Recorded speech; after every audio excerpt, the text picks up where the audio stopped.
It's Thursday, it's 8 o'clock, and it's the Big Detecting Show. How are you, Adrian? I'm all right, thanks, Dave. Yourself?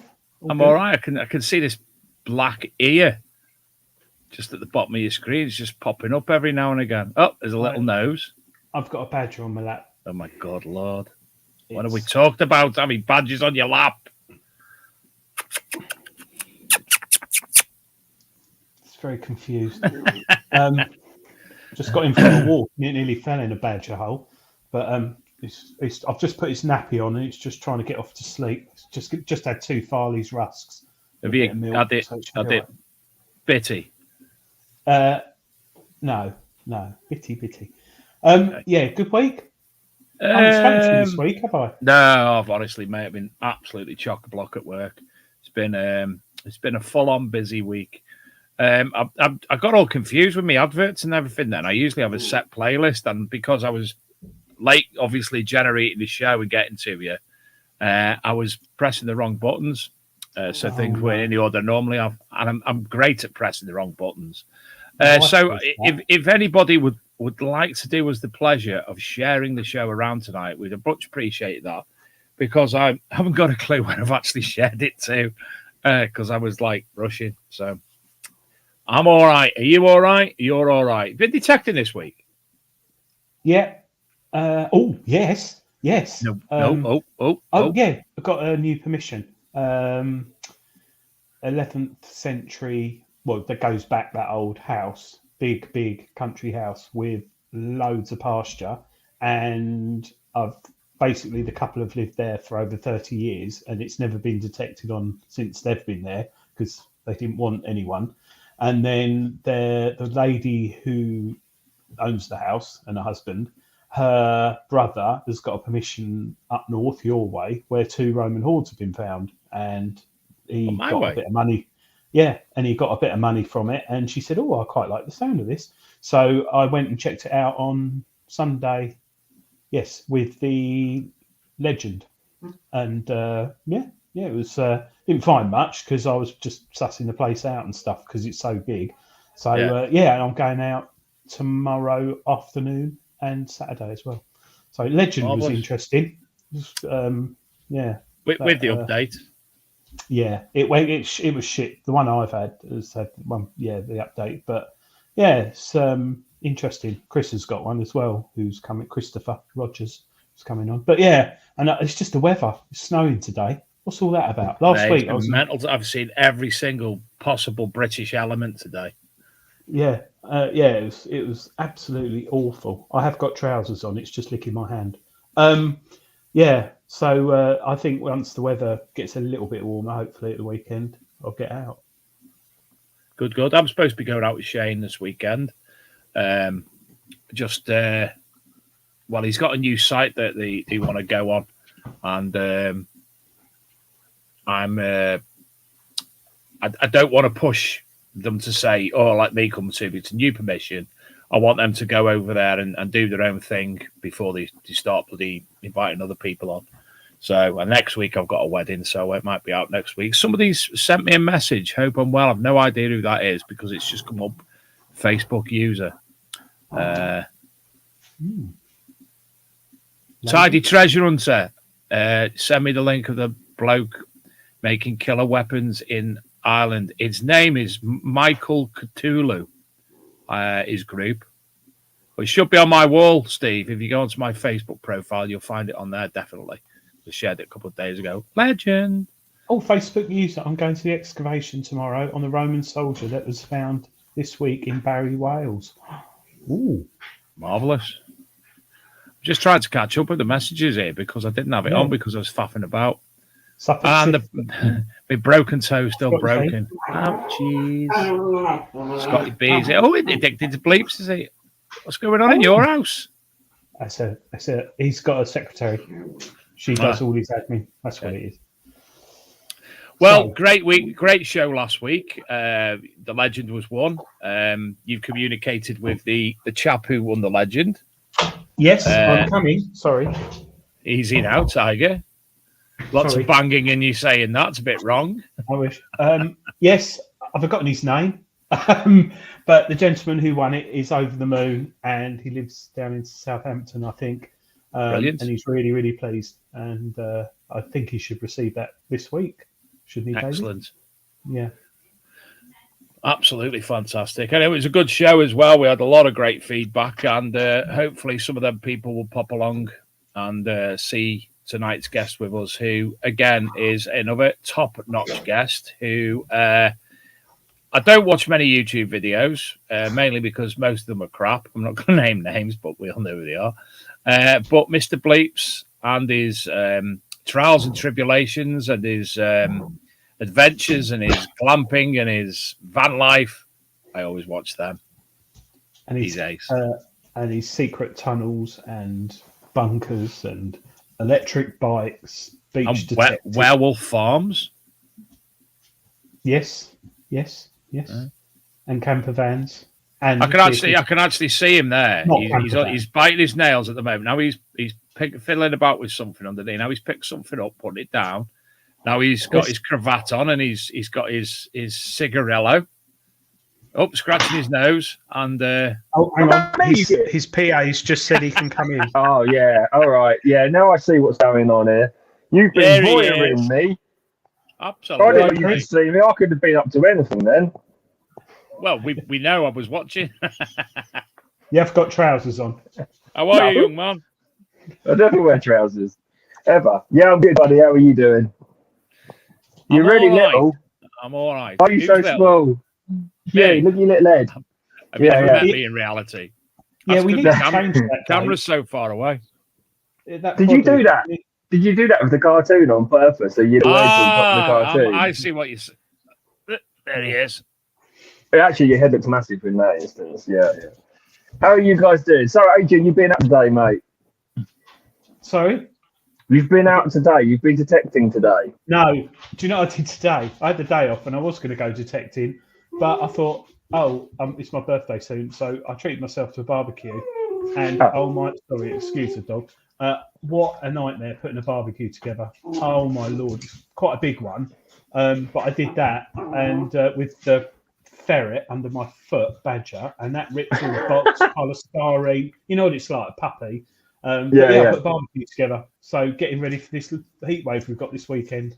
It's funny what you said back there about the Farley's rusks, milk and nappies, because if I eat Farley's rusks and drink too much milk, I need nappies. Do you? Oh, because you're But I don't know if you can still get Farley's rusks, but I used to love them. Yeah, you Not can. as a child, as an adult, but they're sugar-free now, I think, and they've got all the good stuff. They don't taste anything like they used to. No, they used to be really sweet. Yeah, life's sugar-free now, isn't it? Let's be honest. Yeah.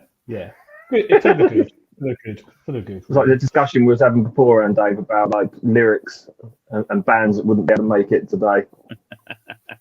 Most of our youth is just gone. Yeah, exactly. Plasto Patricia by Ian Drury and the Blockheads. Yeah. Play that. Look, I'm replying to people in the comments whilst I'm talking to you. That's bloody multi-efficient, that is. It's not your PA. I'm like a metal detector that should work. Right. He's on form, Dave. He's more organised than us. He is. And he hasn't. It's an interesting background you got there, Chris. What do you mean? Brasso, owl. That's. I'm drinking that at the moment. That's my alcohol. The owl is the all-seeing eye to keep an eye on everything ethereal around the room. This is a Nefertafla board. I made the board. Do you know what Nefertafla is? Nefertafla. Yeah. Viking. So well, the only difference is I say it very different. I say yes, because of your head, Dave. But anyway, like this is so I made the board, and then one of my viewers individually made the pieces for me. Oh, that meant. Wow. Look at that. How cool is that, man? That was Edo, my friend Edo. He's become a friend of mine, and we talk all the time. He's Dutch.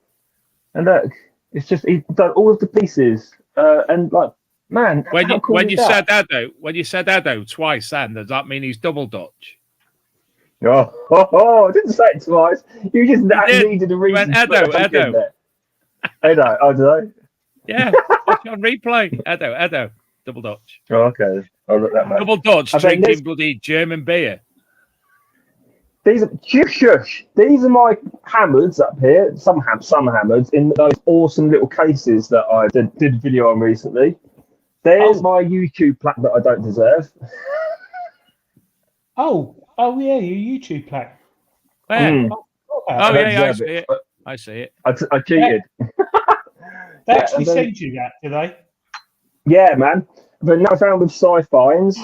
Yeah, lovely. That's a torpedo bottle. Yeah, anyways, we'll talk about that stuff. What did you want to talk about? What am I here for? Why are you wasting my time? How did you get to know about? How did you get to know sci-fines? I think he just kind of reached out and said, "Do you want to make a video?" And I went, "Yeah." And then we made a video. That's how collaborations tend to work. He's a cool guy, man. Again, he's become a friend, a good friend. The people I tend to collaborate with, I tend to stay in contact with, become a mate.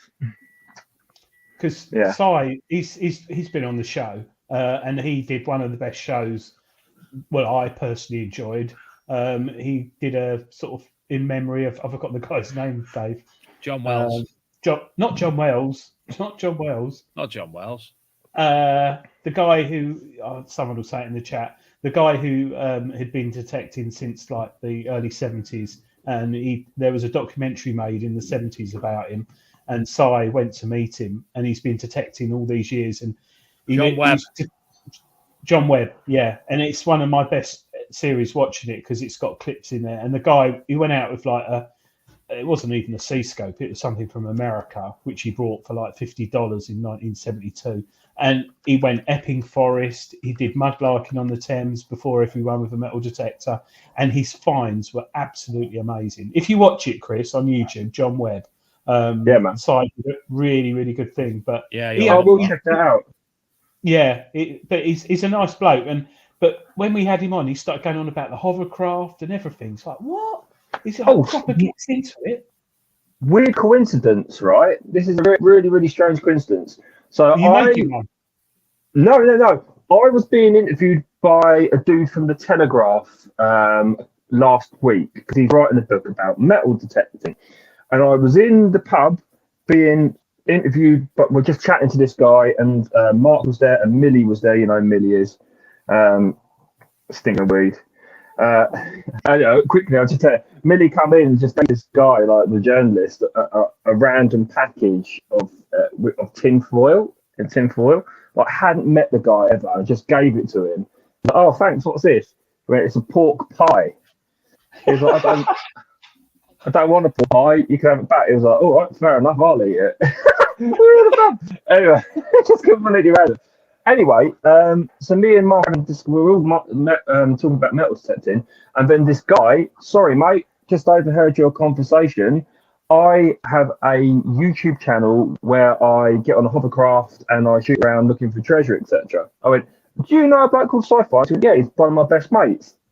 It was that. Who just let rip? How weird is that? It was Adrian's doggy.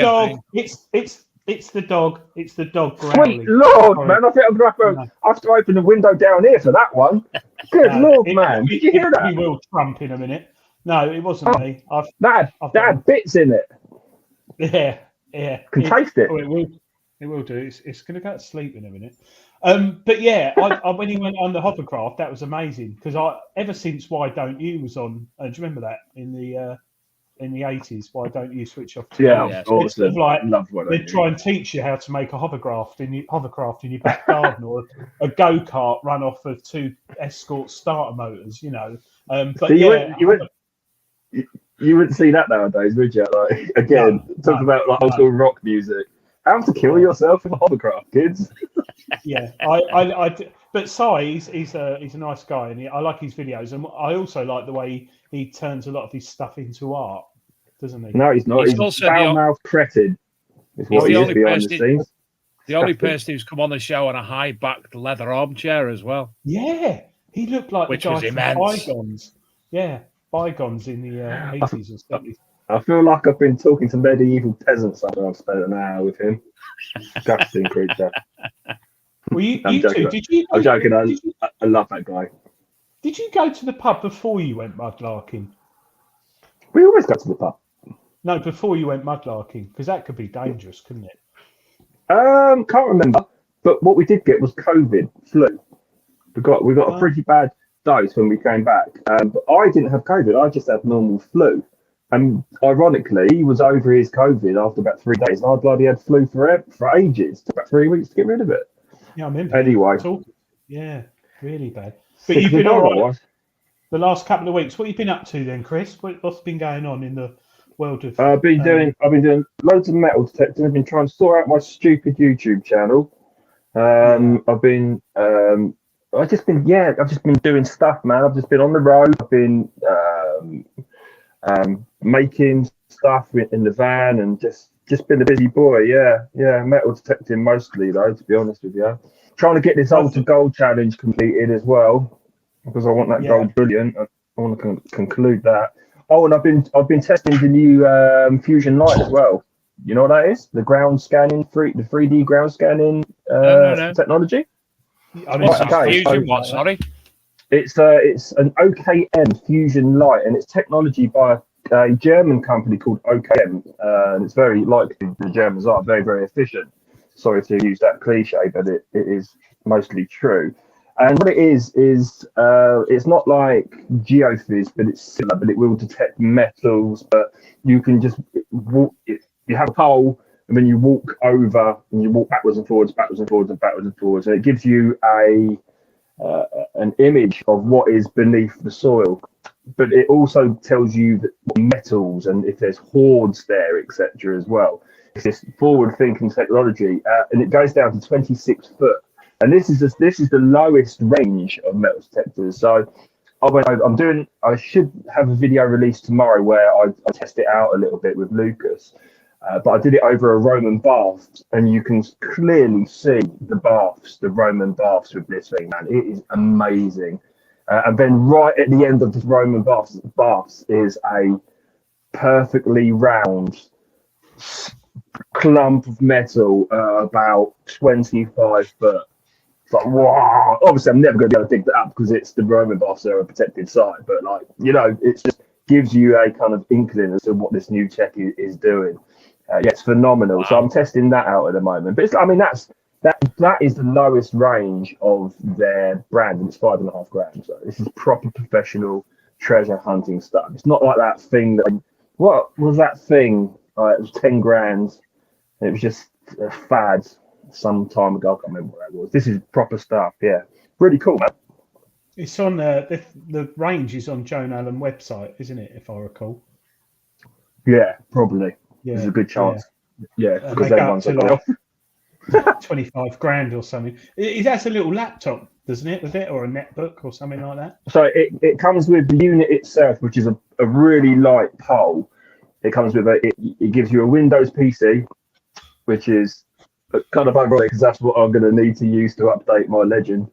And it comes with a free Galaxy mobile phone. You can update your Legend with the Mac. Can you? Wow. I'm looking at it on Joan Allen now. I'll bring it up. You couldn't before, could you? They've done it just for you, Chris. Yeah, but they've done as well. You can now. Okay, cool. At that machine, could you use it on your own, the EKM thing? Or would you need to? You don't need to. Oh, look, here we go. It's ridiculously light. It's a pole, and then you have the mobile app. Right, and you're monitoring what's going on in the app as you're walking. So it's giving you an idea what's going on in real time. Yeah? And then what you do is you hit done or whatever it is, scan, and then it will give you an image. And then you push 3D and you can look at the 3D imaging, like Star Wars. But then you can scroll right in and find teeny little bits of ferromagnetic activity and stuff like that. It's really, really cool. And it's probably where metal detectors are going to end up going to, I think, in the future. Is this the one, yeah? That's it, brother. That's the one. Cool. They trust you $5 grand £5,000 worth of kit. You can take that on your bike. Well, I had a problem with it. I somehow turned all of the text into Arabic. I don't even know what I did. It's like trying to read noodles, isn't it? But just get some noodles right at the wall. That's what Arabic looks like to me. I haven't got a bloody clue what's going on. So then I had to re-figure out how to get it back to English via, well, witchcraft, basically. I got there in the end, so I've been out yesterday. But you should, I mean, Dave, well, both of you, check out the finds and the treasures that have been found with OKM machines. And check out all of the hidden cavities that they've been finding in Egypt using OKM machines. This is like, this is cool, man. And I think it's tomorrow. I'm going to go to I went to my World War II maps, and there's bunker activity, and now it's just a field on my permission. Nothing there. So I'm going to take the OKM machine, and I'm going to see if I can locate this bunker and look into it more in a 3D environment. Yeah, cool. Wow. I'll be well interested. Stuff, man. Yeah. Are you showing the actual footage from the scan on your YouTube channel when you? I'm showing the footage. Yes. Tomorrow I'm going to do. It's only a quick me with.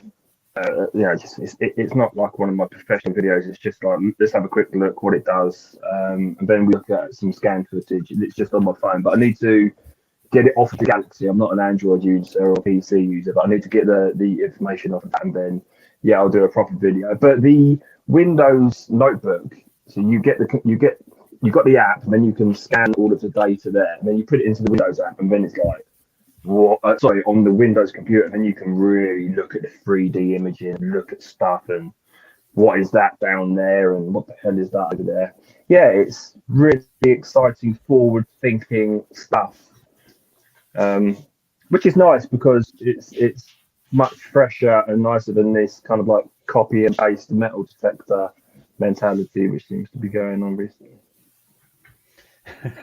I'm for one very excited. What are you laughing at? I'm laughing at you drinking Kronenberg. I thought you didn't drink. German. I think it's not German. I was joking. I know you drink. It's French. You illiterate, uncultured fool. Not German. La première bière française. It says it right there. You. Beer's bloody slap when I see you next.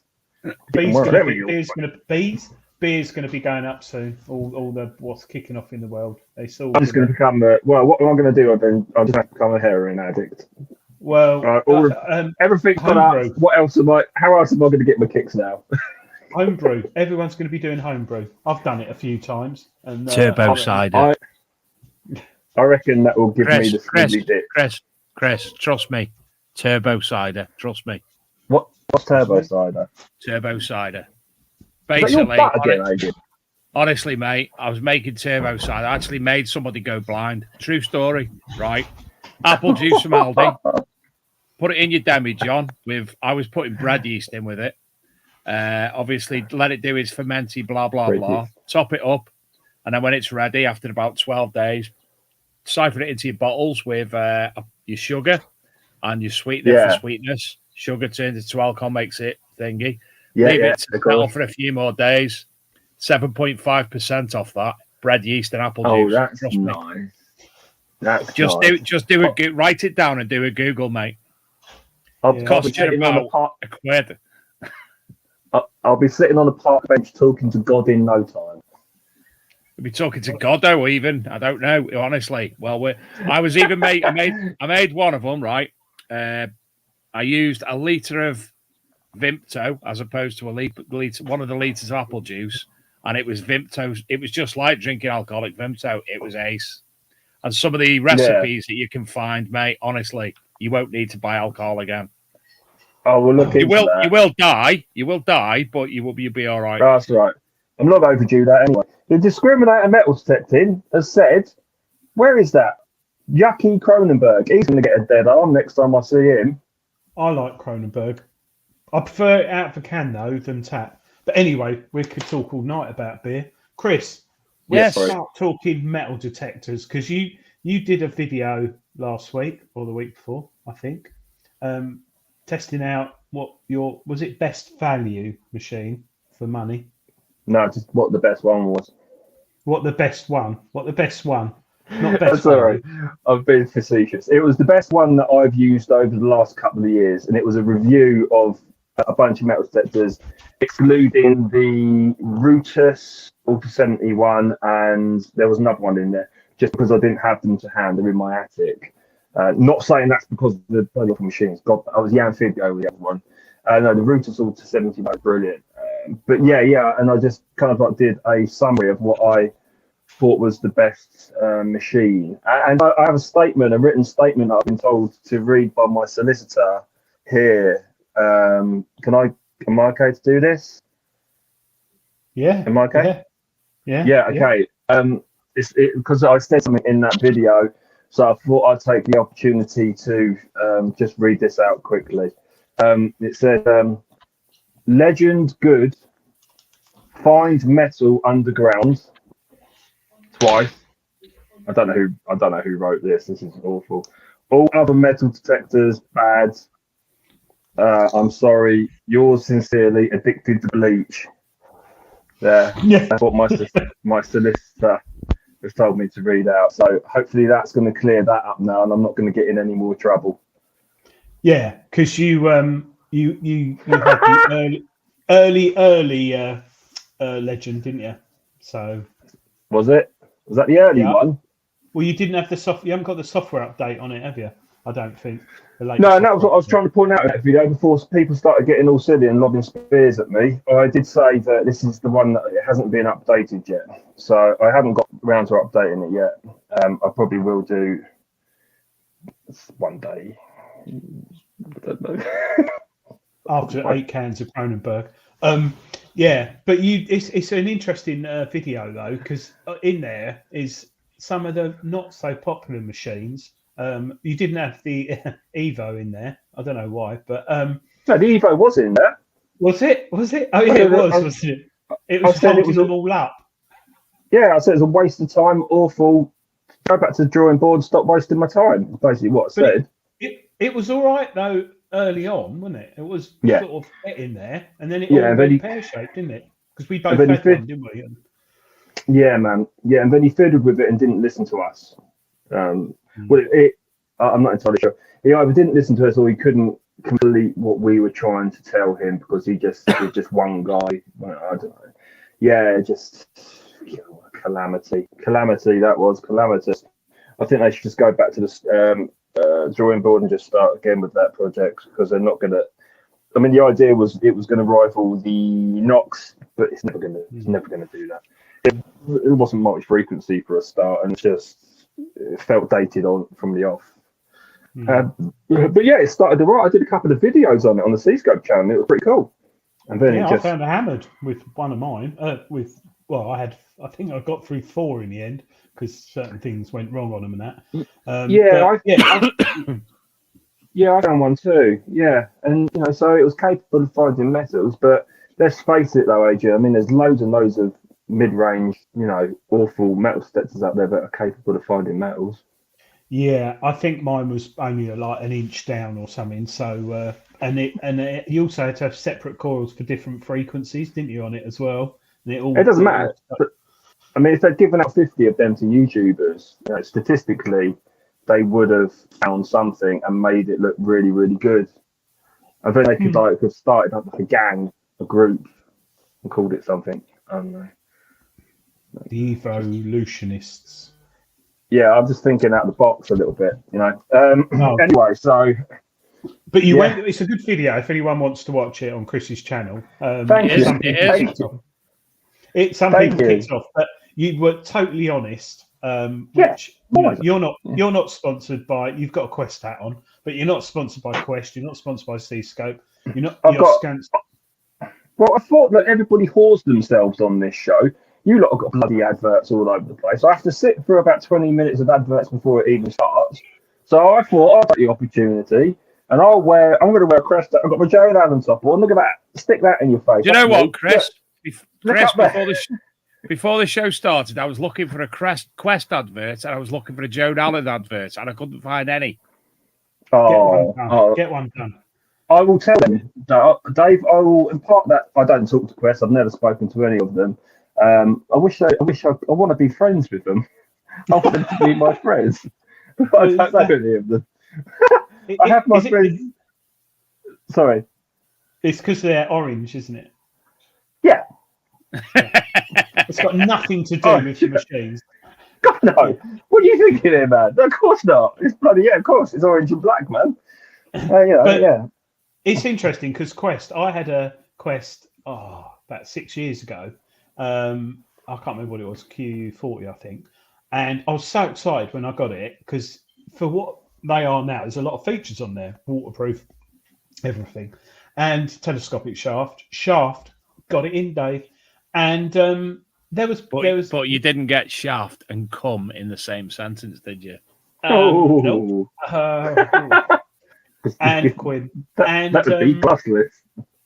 And basically, they originally had a few problems with the early Quests. I think, a lot of people, and a new brand coming to market, there was issues with the coils, and mine had an issue with the coil. It was overly sensitive, and it was like you have sensitivity has to be low, and I sold it in the end.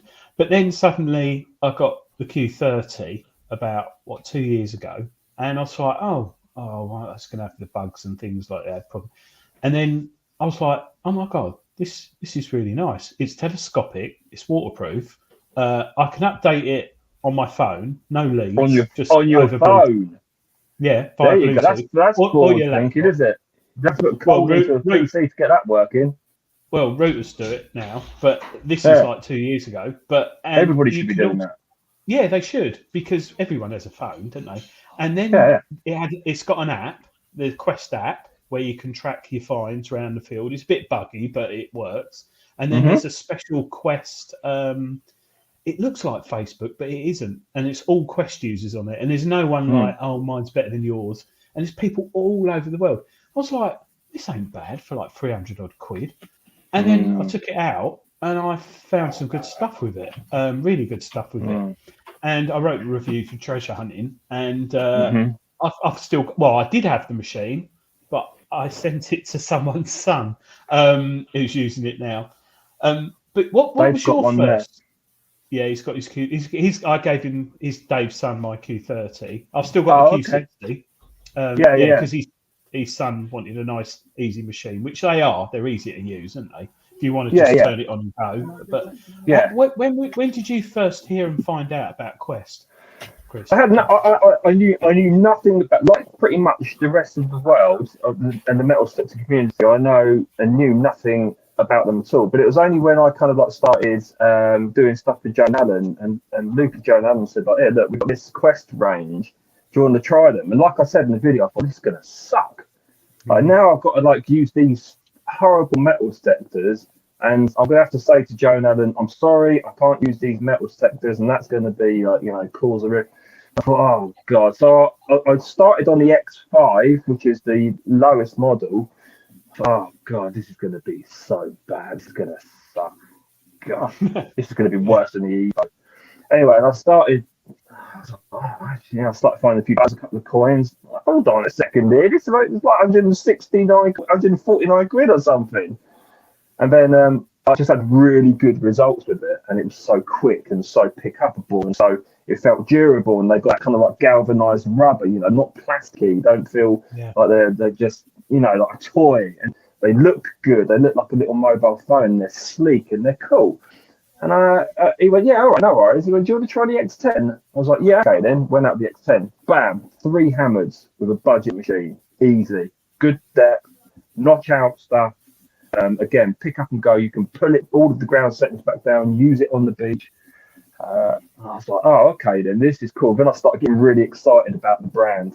Hey, these guys have got something. These guys have got something. So then he gave me, I missed the 20.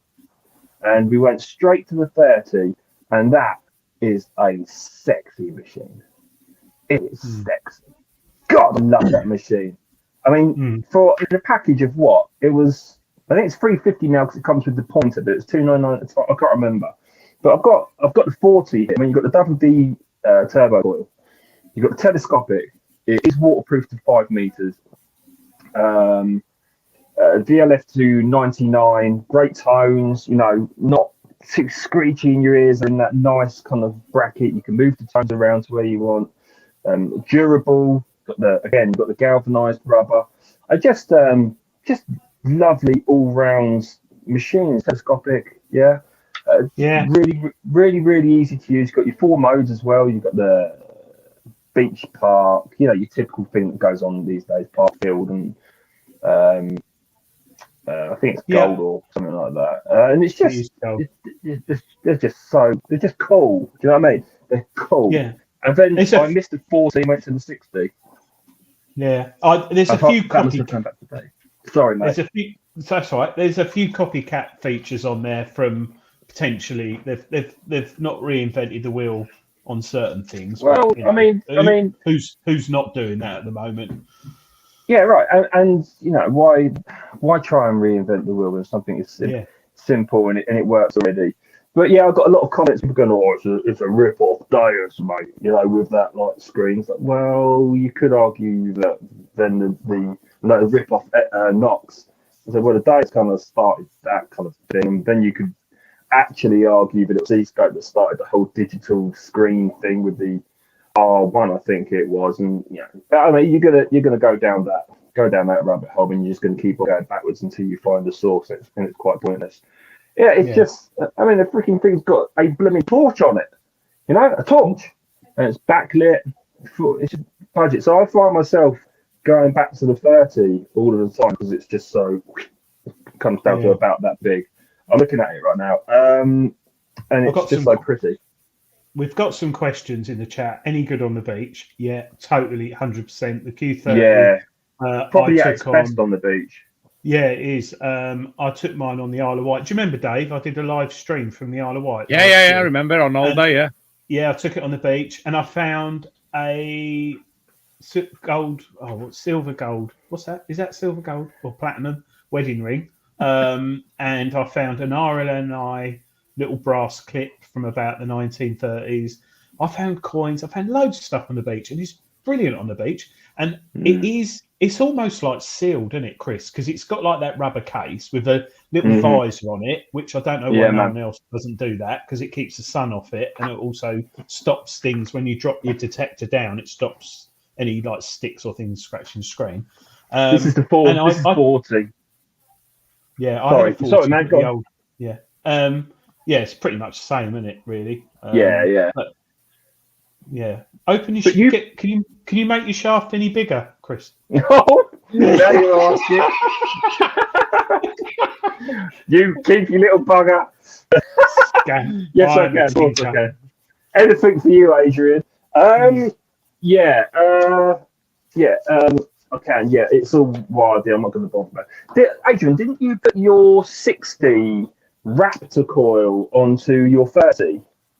Yep, and I put the 30. Now the Quest 6. We could go on all night about the machines, but the Quest, they're interchangeable coils. And I found the 60 was a bit the turbo coil, Chris. It's massive, isn't it? It's huge. Well, it's not huge, but it's big for the machine. It's a bit unbalanced, I felt. But I put the Q30 coil on the Q60, and it was a lot more stable. I could get the sensitivity up, and it was great. And actually, I think I might have took that on holiday as well. But yeah, definitely the Q60 coil went on the Q30 and vice versa. And they worked a treat. They have those interchangeable coils. So yeah, they're just great all-rounders. I love them to pieces. I think they should probably get more coverage.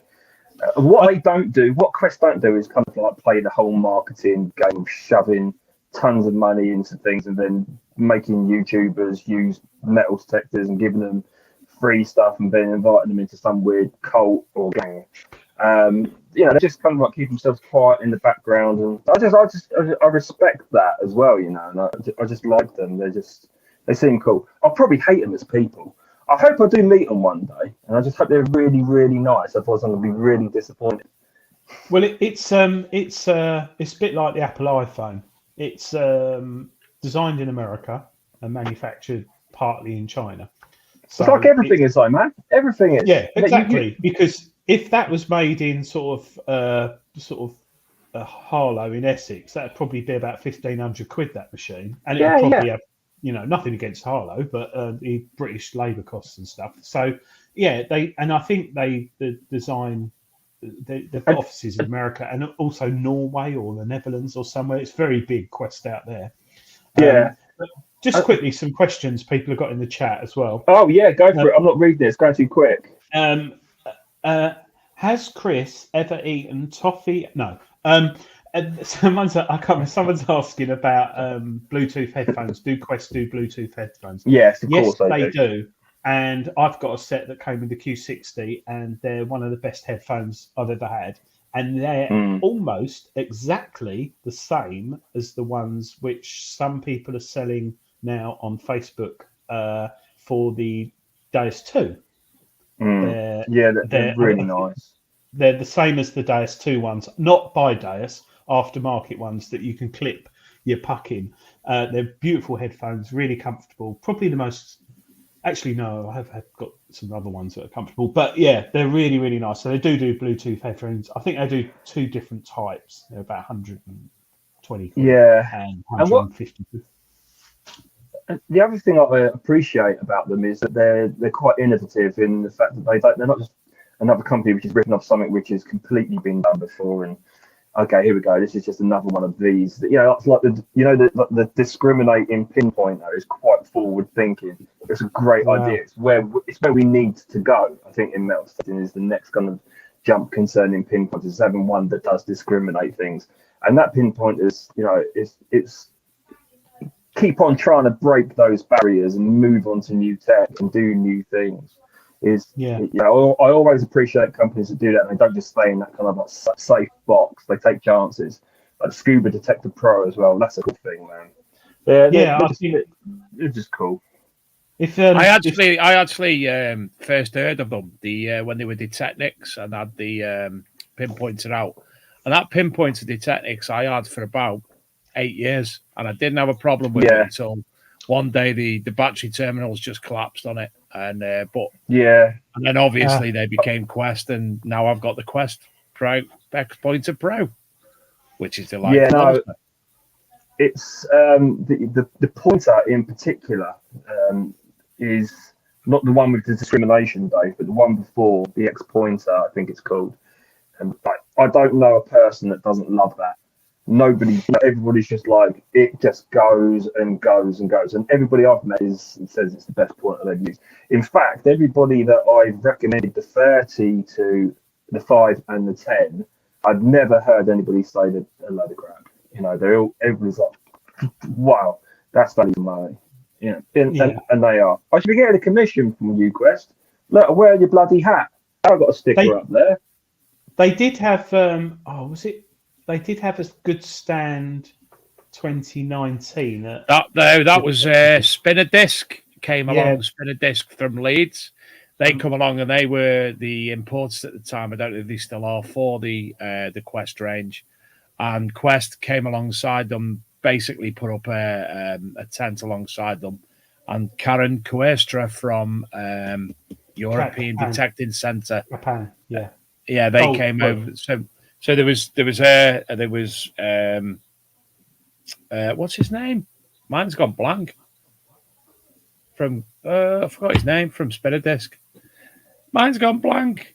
Anyway, the guy from Spinner Disc. Useless. Supposed to be a bloody presenter. Carl. Hang on. Do your research before you. The producers. The producers just said Carl from Spinner Disc. Lee Hull. I know you've run out of podcasts. I've not gotten to uploading them. I do apologise. I'll get them sorted ASAP. Yes. Sorry. I thought about you the other day. Lee. Oh, okay. I've just got a message from Digger Dawn. Hello, Dawn. Mwah. Mwah, my queen. I love her. And she says that the guy that owns Quest is lovely.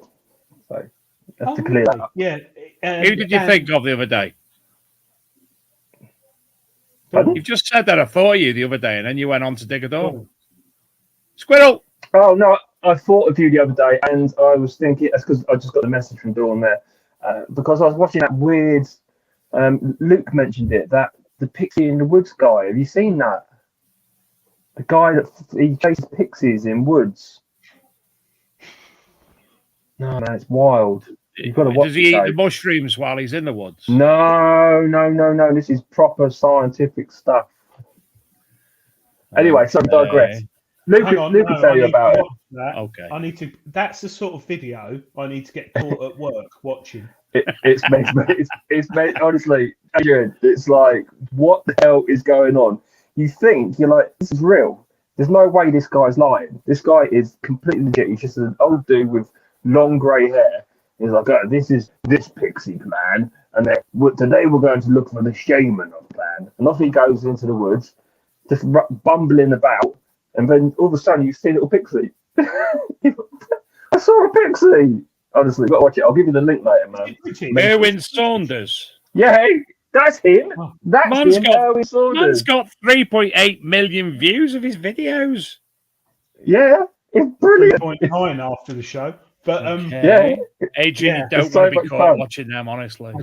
I do. Yeah. I'd love to. Dave's gonna love it. I'd love to have disciplinary at work. Adrian, what were you doing? I was watching a YouTube video. What were you watching? A man chasing pixies. Yeah, there's all these pixie clans. There's little clans, and they're all like at war with each other and stuff. And yeah, it's very English. Yeah. Is this not the film Epic? No. This is the film Epic. It is. I don't know what that is. I don't know. It's a cartoon film about pixies warring with each other in the woods and a man chasing them. It's not. No, it's not. No, this guy's like this guy's just. This isn't kids in the woods, is it? It's not. It's an old man with a big beard. Pixie. It's a pixie. They're about this big, man. Only kids that big are malnourished. And got rickets from the medieval times. These are proper pixies, and they're like, they've got gout. And one of them lobbed a arrow at the guy and freaking got him in the butt. You can't fake that, David. I'm not going to go to sleep tonight. I'm going to watch that. Oh, I'm looking forward to that. Anyway, digress. What else? Yeah, we're talking about metal detectors. We're talking about Quest, and I'll tell you, you're talking about the pinpointer. I've got from Detectnics. I got the Quest pinpointer about 6 years ago, and mine's still going. And with the Quest Q30, Joan Allen, I don't know if they're still doing it, chucking a free pinpointer and the Q60. Ridiculous. And I love that. It's so simple. I mean, I've got the Deus all singing dancing one that I use with my Deus, and I've also got the Mind Lab one, which also the Mind Lab one does discriminate against iron, ferrous and non-ferrous. The top of the range Mind Lab one. It's a little bit hit and miss, but it does. Yeah. But it's cool. not as innovative as in the Quest one shows red and green, doesn't it, as well? So yeah. That Quest pinpointer, when that came out, they did a launch on YouTube, right? And I put it in my diary. I didn't put it. I put it on my Google diary or whatever. I thought I'll watch that, and it was on about 6 o'clock at night. So it was like most people home from work. Do you know how many people were watching? 8. How many? 8 in the world. There you go. I'm like, I checked the channel and thought, is this some bloke pretending he's Quest? And there were 8 people. So it's a brand that's not known of, but you could turn up at a rally with a Quest Q30 and people might laugh at you because they've all got their my mate.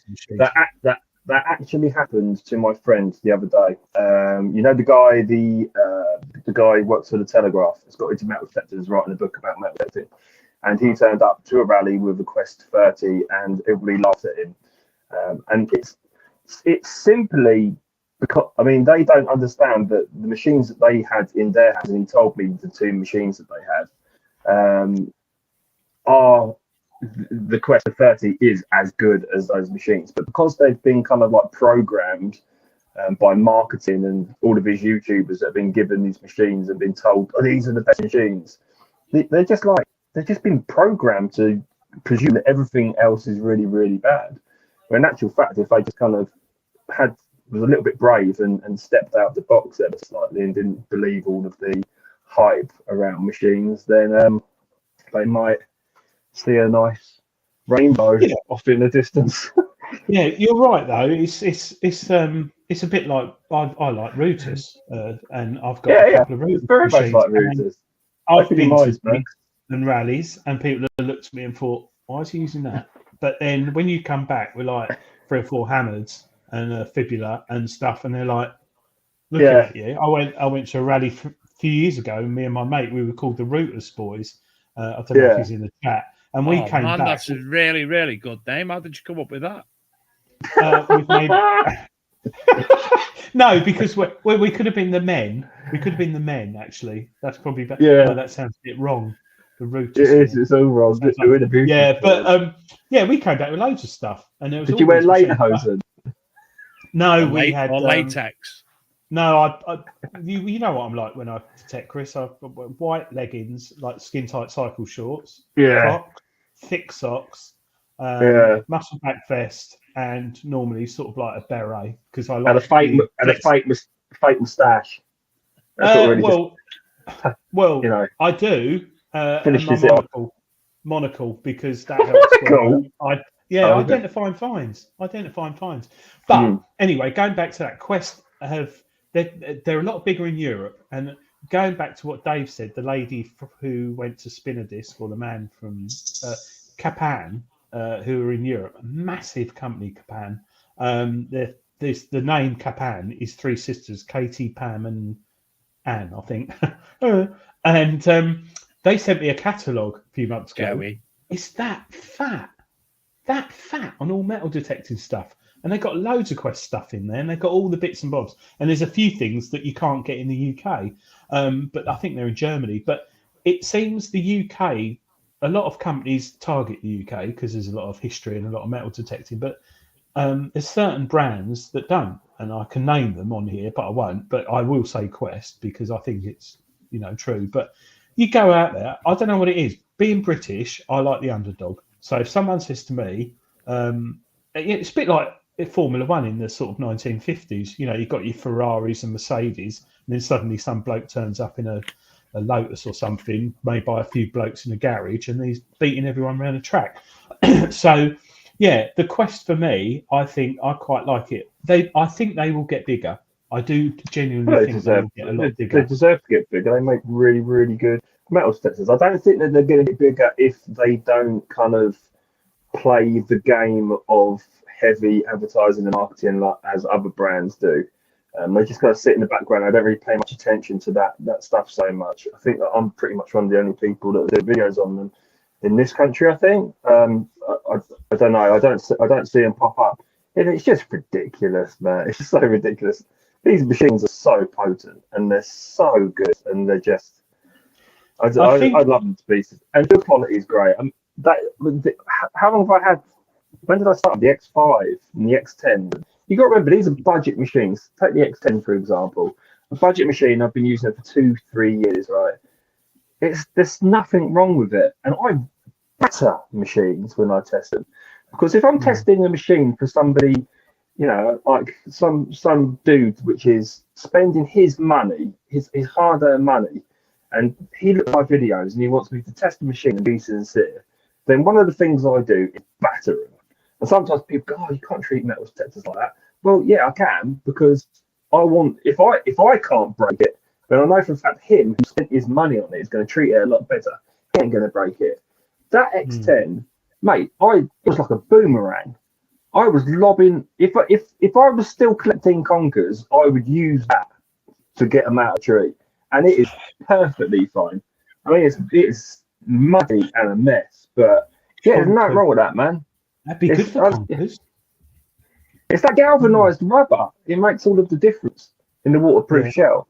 Whereas there's other detectors which are just plastic, and the coils as well.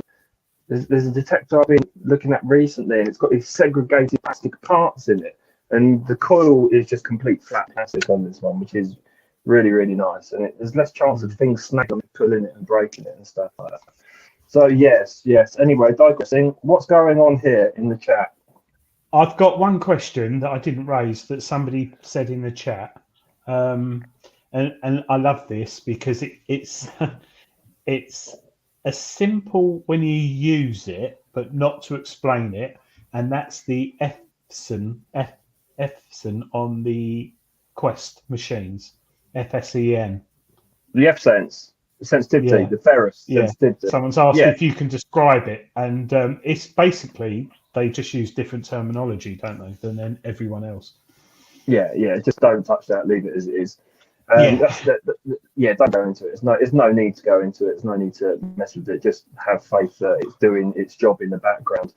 I can vouch for that. It's got 1 to 5 setting, isn't it? And basically, it's for iron-infested sites and contaminated sites. But I think we heavily go on about iron when we're metal detecting because the Americans have a lot of iron, and we don't.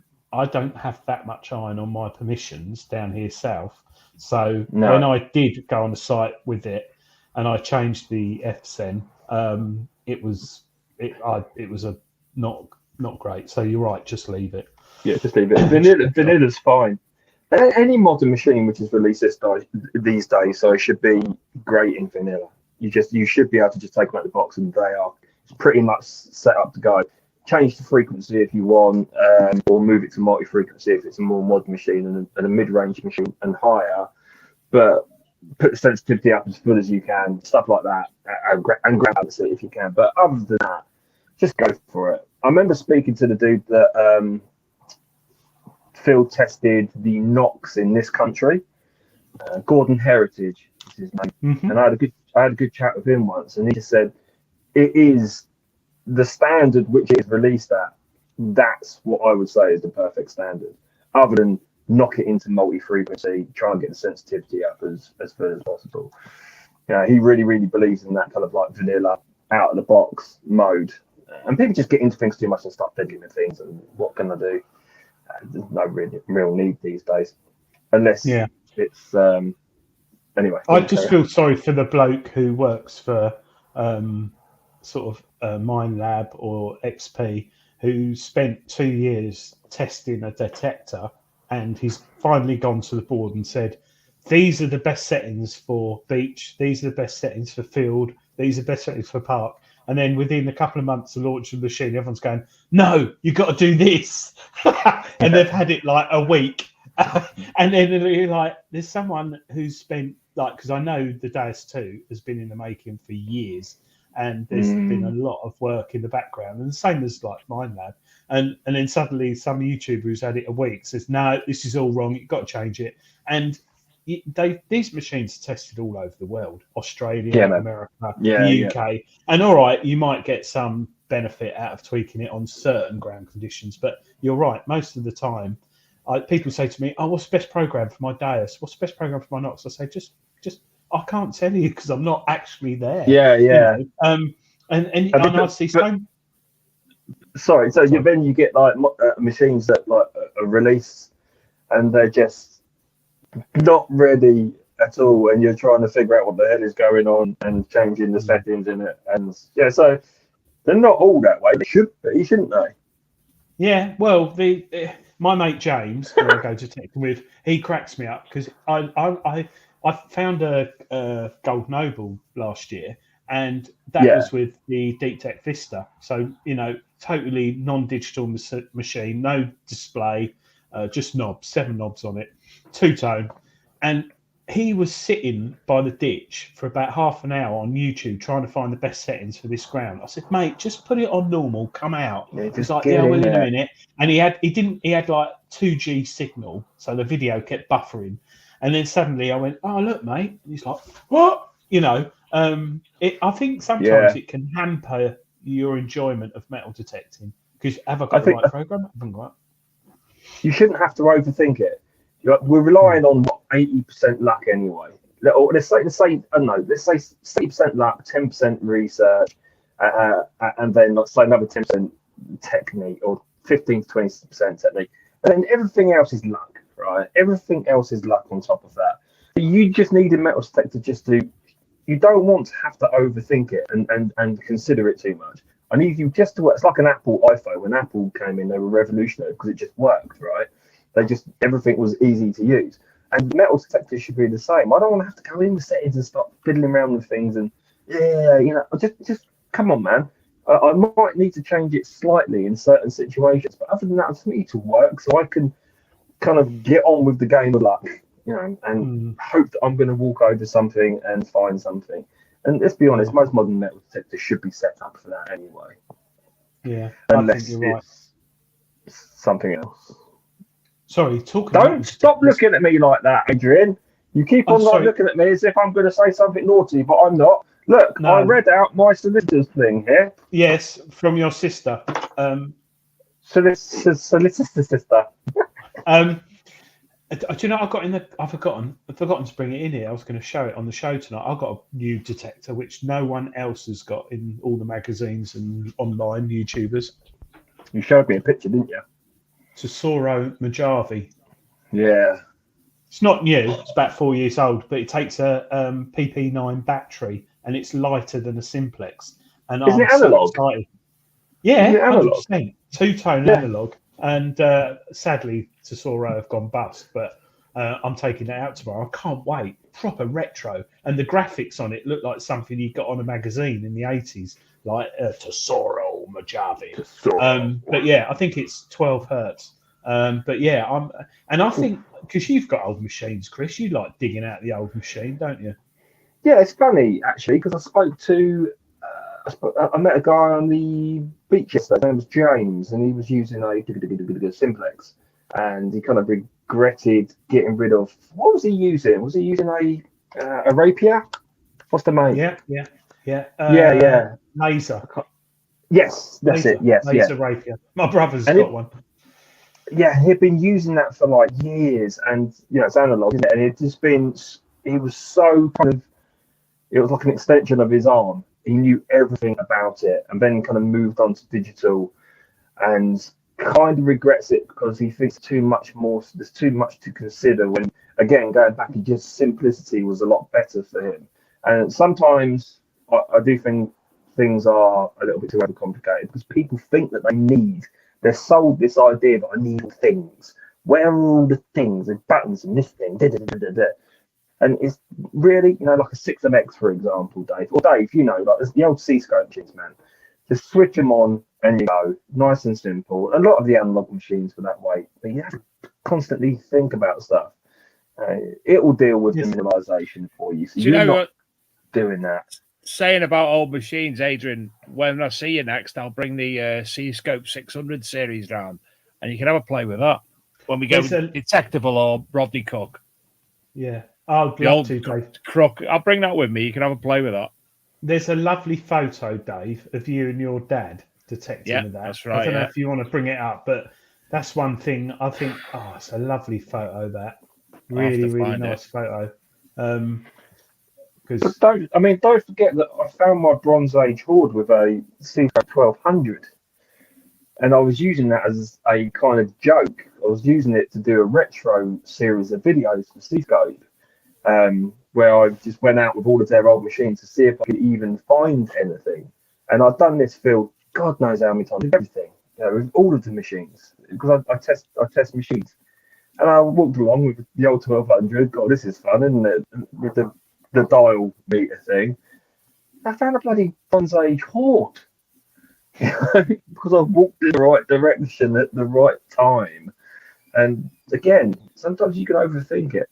I really believe that. I think if people look back at what they've found with the machines when they started in the hobby, and if you assess it over cost-benefit analysis, and the amount you spend on a machine now and the amount you would have spent if you bought it, the original machine, and kept it, because I'm a strong believer at the moment, we're becoming an IKEA culture in metal detecting. So, you buy brand's make now, you have it for 6 months, and then you buy the next one, and then you buy the next one, and you might sell it, you might keep it. They keep on releasing them, and they want your money, and they keep on dropping. You've got to learn that machine. I've seen people with a Simplex who know the machine. This is a basic machine. Well, not basic, but for what it is, good value. And they know that machine inside out. They know what they're doing. I see someone with a high-end machine, haven't got a clue. Oh, here we go. Here's David and Dad. Look, what a brilliant photo. Oh, I love that, Dave. That's well cool, man. I don't like my clothing. I look all right. I think you can go where. What's that film? Don't Look Now. The 70s horror My dad film. actually looks like Wolverine. I want that Yeah. coat so badly. He's got a camera around his neck, and he used to do photography and everything, yeah. That's a nice that's camera. cute, man. That's cool. Yeah, you're right. That must have Adrian. been about 1978, I'd say that was. Bloody hell, I'm Dave, born. Now, Dave? the story behind the detector I've got, that detector of my dad's, a so-called former friend stole that from me. Years later, I was telling this, I don't even know when I was telling the story, but nice chap, he's not in the chat room now, Alex Savage, turned up with at Detectable with the exact machine for me. And wow. I went over to C-Scope to say, Martin, look at this. I don't know the guy's name who's there. There's Martin, tall young Martin, and the other fella. Give it here. And he's playing with it. He's playing it. He goes, right, I'll be back in a minute. And he went and rewired it for modern batteries because it was the big, massive old thing. Yeah. So Kris, that's the story of that machine. Dave, having been given that sums up the hobby. Don't you agree? Someone giving someone a detector to bring back memories, lovely and really, really. Yeah, nice. It's cool because it's Dave. Sorry. No, it's the nostalgia is potent, isn't it? Because you spend so much time with the metal detector that it becomes part of you, really. Well, in the old days, I mean, how many years did you? Dave? How long is the longest you've ever had at one particular metal detector that you've used? A lot. Probably about 5 years. It's the longest. It's not that long then. I haven't got it now, but because I think I used my 6X for about 7 years before I started kind of like moving on to different things, and it's it is nostalgia, and you do kind of well, I got rid of a machine, decided for about 5 years and 28 machines later that I wanted the machine back, got it back, and then realised it wasn't how I remembered it. I love the MyLab tones, but it was just too weighty, and I didn't do what I wanted it to do. So now I've got the Vanquish. Said it right. Yeah, but well going back to analog, and just an absolute worthy mention because I mentioned it in that video, and I think it was probably, for me personally, it was the peak of analog, and it was the Gold Max. Oh, the Gold Max good power. machine. God, that was a good machine. I look at that. I still have it now, and it was in my list the other day. Was it? I look at God, man, I just want to take you out for a spin, old girl. You're lovely, ain't you? Oh, what a dude, man! That machine is. It's beautiful tones on that. It's great. There was a specific coil that everyone was saying, "Got to get this coil because it just makes it even better." And I never got around to getting this specific coil. I can't remember what it was now. But yeah, that's. I've never had the opportunity to move into Deus on XP machines, but I've always said to myself, God, if their workmanship and product is anywhere near as good as the Goldbacks, then bloody hell, I'm in. Throwing in a name of analog machines, have either of you ever used the Bliss tool? Yeah. Is that like a Dremel? So. No, the Bliss tool. The V5 was called a beast. Can I just quickly intervene? You see this guy at Two Horns Crest in the comments. Yeah. He's the lovely Edo. He's the lovely man that made my Necrotapula figures for me. You, sir, Two Horns Crest, are a legend. They're amazing. Yeah, well done, mate. Lovely, and thanks for coming. Every single one handmade. You made them. Beautiful. I'm gonna meet him one day, and we're gonna have a game. There you go. Anyway, go on. Niffin. When you Necrotapula, come on, you. The best tool, Adrian. You've used one. No. You'd spoken to me about this. Yeah. Two of my friends have got it. It's a machine I don't see many people have. It's one of them very rare machines, but boy, does it go deep. They were having stuff from the clay layer quite regularly. Excuse me, I'm just trumping. I'm mobile tonight. Having a stroke. And I'm recharging my computer because I had technical issues tonight, didn't I, David? Yes, you always have technical issues, Adrian. I do. If it look, I can mobile show. I'm like a news reporter. I need to find a laptop. Oh no! This is why Low battery mode. Low battery mode. Is that what yours is saying? Yeah, I just got that there. So I don't know how long I'm going to be on. But the Bristol, Dave, I used for a little bit because I was testing it against the Evo, I believe, on the C-scope test bed. And yeah, ridiculously deep, which is not something you always want because I don't want to be digging too deep. Yeah. I'm lazy. Kris, can I ask you as well how the link up with Joan Allen come about? We've not mentioned it tonight, and obviously I know you're a big supporter of Joan Allen. Yeah. Basically, I was kind of backing and forthing with Luke. We were talking about something or other, and we were talking about just metal detectors in general. And I think he put forward the Knox for me to test, and we just really got on. I just got on with the guy, and he's hilarious, and he cracks me up, and we've got the same sense of humour. And he just went, "Look, mate, do you want to do some videos? Stick my logo at the beginning of your videos. Do you want to help us out? And you can earn a bit of commission and that type of thing, and nothing too deep. And it's just worked really well for everybody so far, anyway. And I'm literally the only guy I think that's making videos. I think. I mean, I don't know anything else which goes on about the rest of the company, but there's Zoe as well. She deals with the social media, and I really get on with her. I really get on with Luke, and it's just a pleasure to work with those guys, to be honest with you. Because they've been going a long time, Joan Allen. Yeah, they're just legitimate, honest people, legitimate, honest guys, And I kind of pick who I associate myself with very carefully. It's not only with metal detectors. When I did the bass guitar channel, and I'd get endorsements and sponsorships offers all the time, and would kind of do a little bit of research and things and go like, right, I'm going to go to this company because of X, Y, and Z. And I try to kind of affiliate myself with Sincere as much as possible. That's it, Dave. Just kind of like started talking, hanging out. Started talking and then chatting, and then met them at the Joan Allen rally, which was awesome. This lad got a Bronze Age hood, and just nice vibes, just cool people.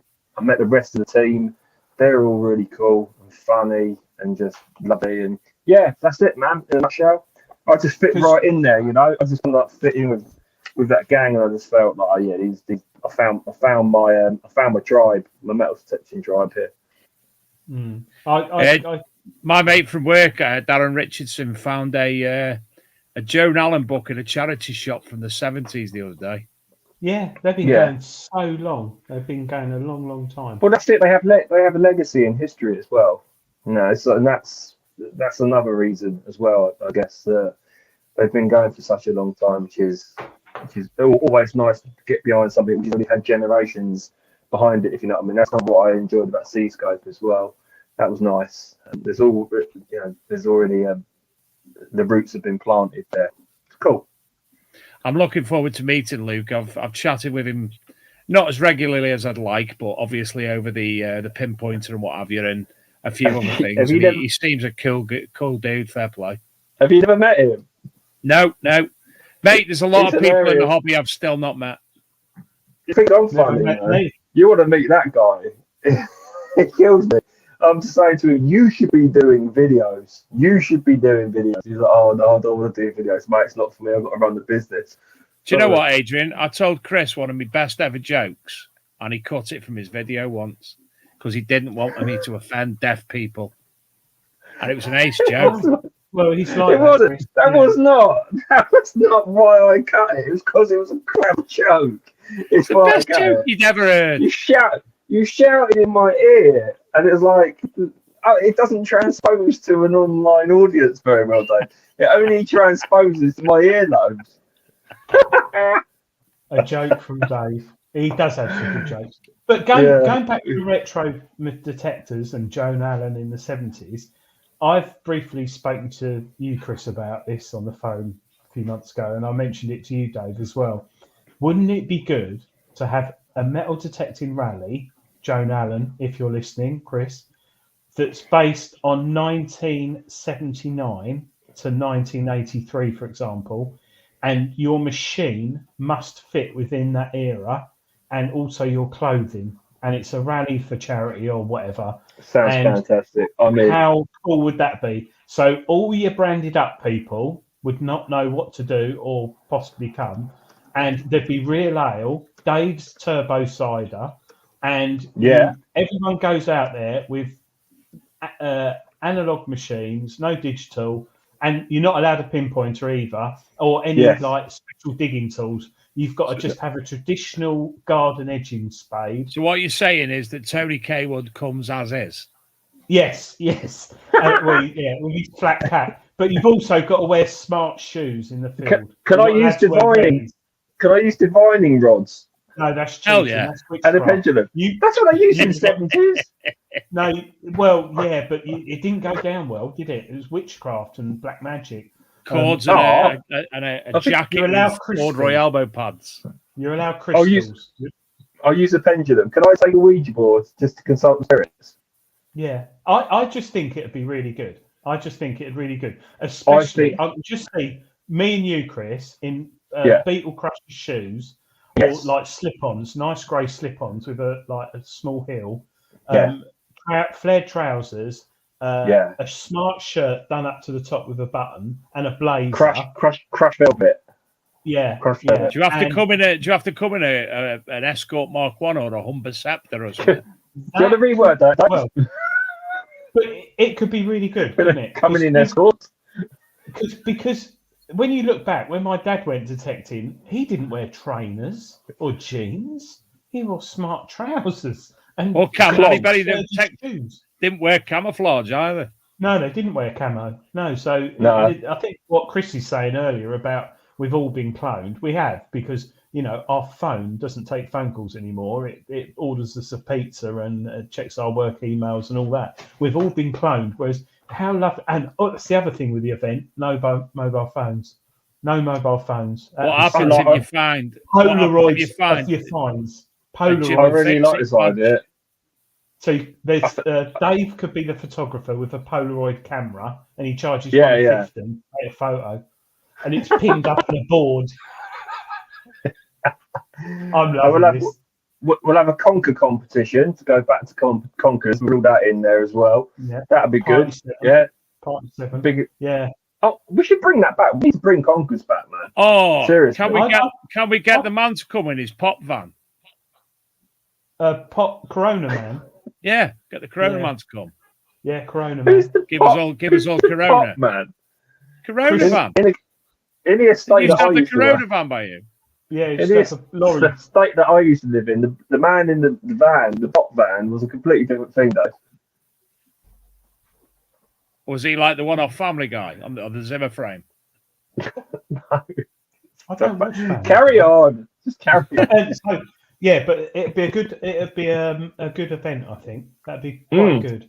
And you could also mix it with a classic car event as well, so people would turn up in retro cars.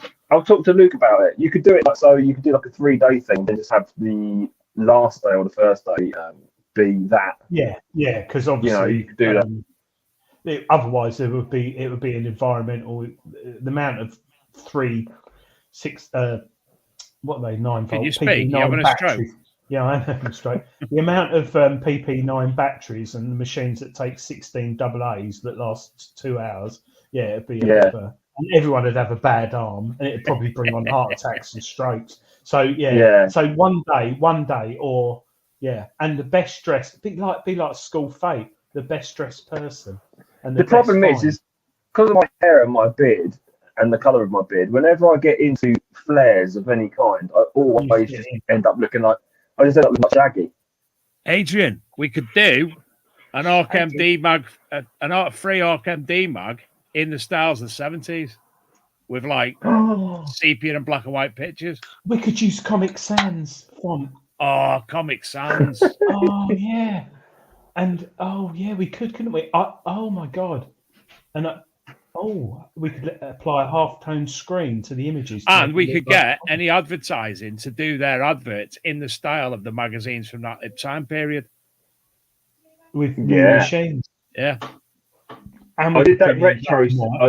I did that retro series with the old C-scope machines. And it was such good fun. Yeah, you did. That was good. It was such good fun. Yeah, because it was just fun, and it wasn't about the metal detector. It was about just the experience. These things are like bricks, you know, with 2 buttons on the end of it. It would be hilarious. The event could be sponsored by Everready. Yeah, but the event would not be allowed to rain. No. Oh, there is that problem. No rain. No. They were not waterproof, man. They were not waterproof in any way, shape, or form. Yeah. Retro. Or something. Down 5%, boys. Okay, I might have to say bye soon. Right. Someone should dress up as Dalek. Sorry, Dalek. Sorry. That was actually that was the slip of the tongue. Dalek. You know, not Doctor Who. Dalek. Yeah. But I said Dalek. Oh, it'd be brilliant. We could have like Jimmy. Oh no. No, we could. Gary Glitter. Oh no. Prince Harris. Oh no.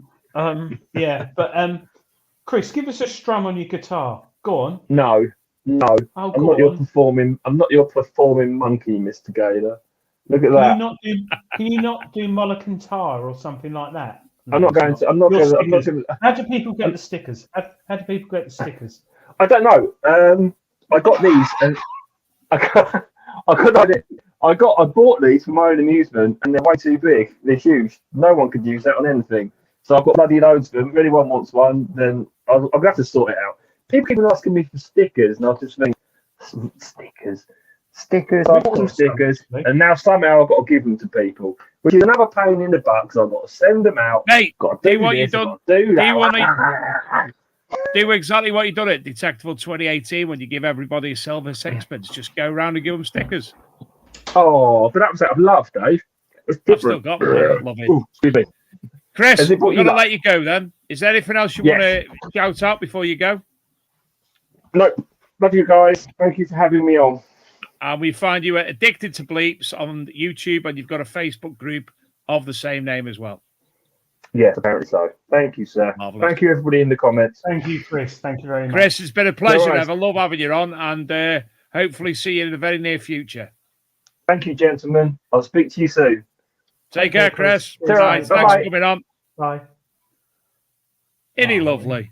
What an idiot. Oh, how the hell did we get him on the show? No one knows him, Dave. It was your fault. Your fault. Yeah. Oh, well, I feel sorry for him. No, lovely guy. Really nice. He's got 118,000 subscribers for a reason. And also, he put a YouTube video out the other day on why his channel's dropped. Because he's, subscribed. He's all right with subscribers, but visits to his videos. And it was really nice because he was telling other YouTubers the right and wrong things to do with your channel. He didn't need to do that. He was when Luke first set up the Peaky Finders, he was very, very helpful for Luke, explaining algorithms and this, that, and the other. So he's a lovely bloke.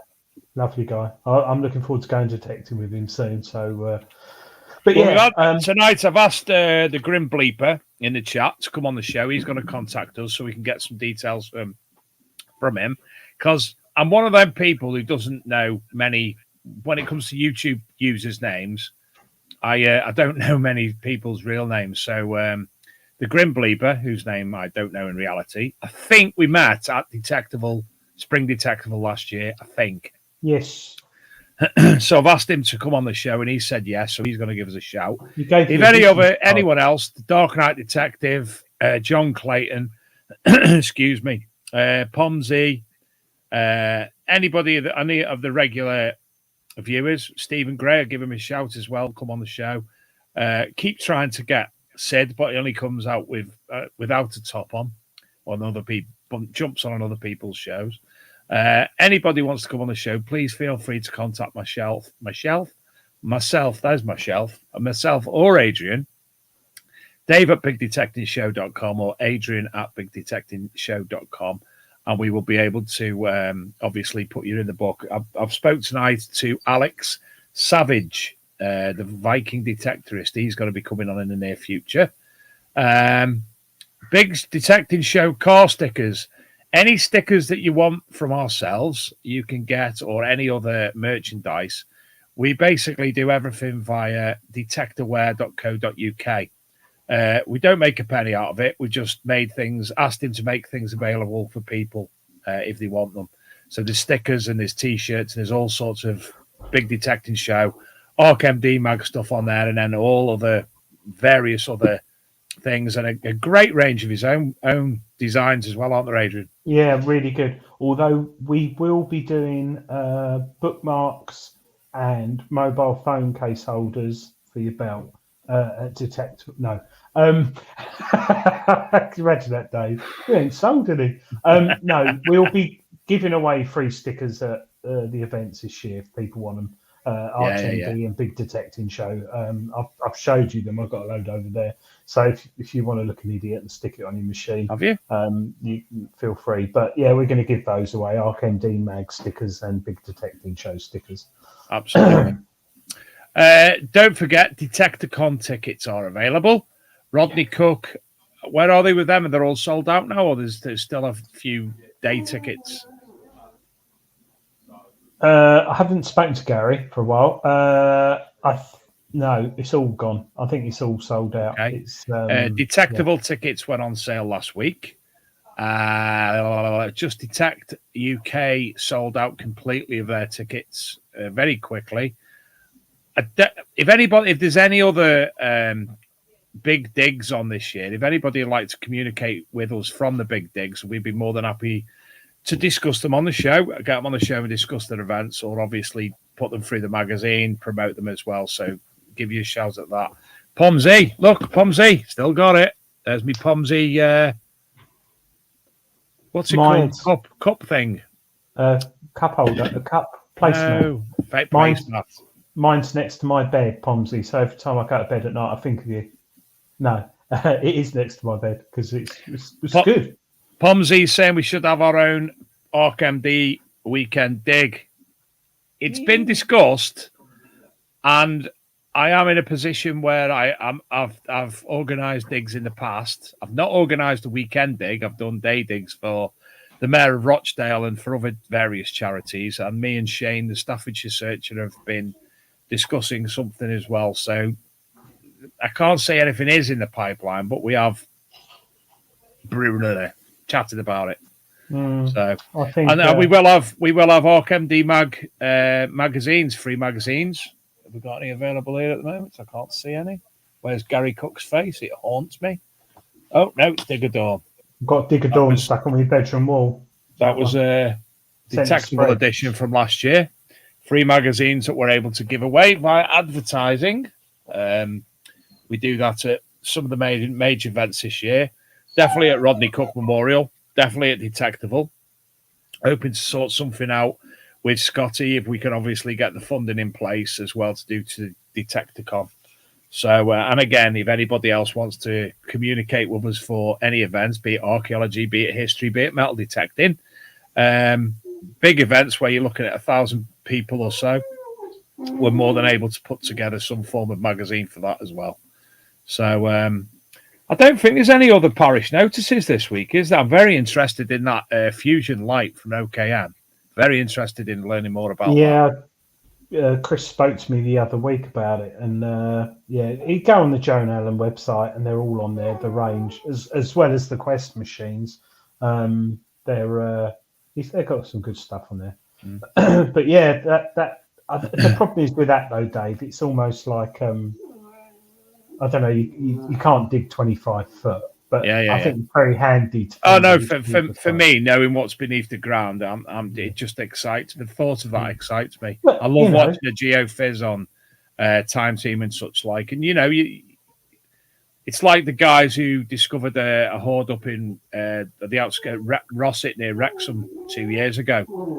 When they bought the geophys and they found there's a big Roman site there. So doing something like that, being able to access that yourself, to look at something, to be able to take that information to the archaeologists, save them doing a geophys, is quite exciting for me, sadly.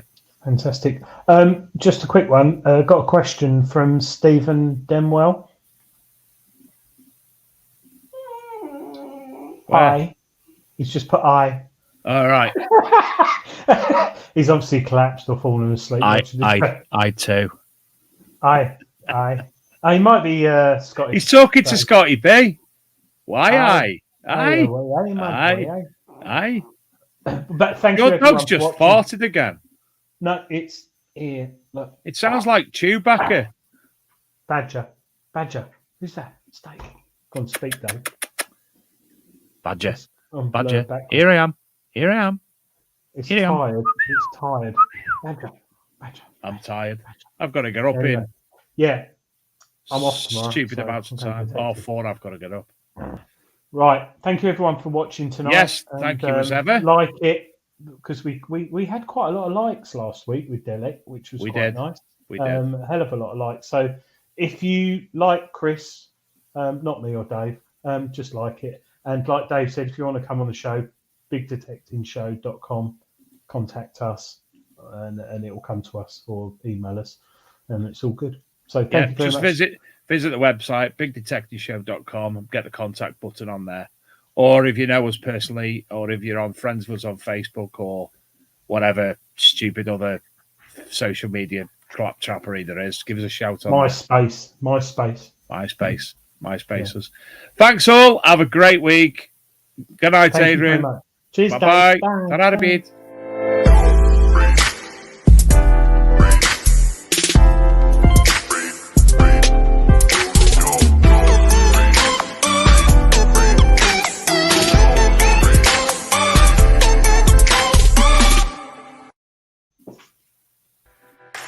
Bye.